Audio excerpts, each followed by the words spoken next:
नमस्ते, प्रणाम, हर हर महादेव। कैसे हैं आप सब? नमस्ते प्रणाम। हम आप सबके छोट भाई बुलेट राजा और यहाँ के कृष्णा कोचा जी।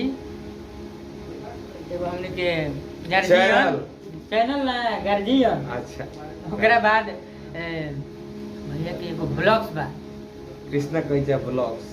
तो वो ब्लॉग्स पे बहुत वीडियो चलल बा और बड़ी ढेर दिन के बाद हम दिल्ली आइल बानी तो फिर भेंट भइल बा।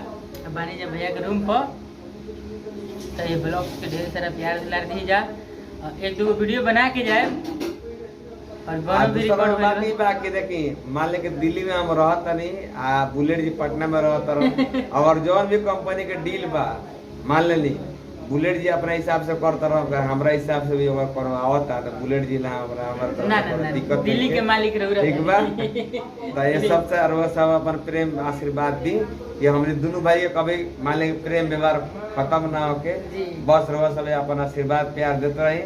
बाकी हमें दोनों भाई मिल के जहाँ तक हो सके रोज सब के मदद करब, रोज सब के जहाँ दिक्कत हुई वो हमारे ये अपना हमारा ब्लॉग था, हमारा नंबर बा ऊपर हमरा के बताए।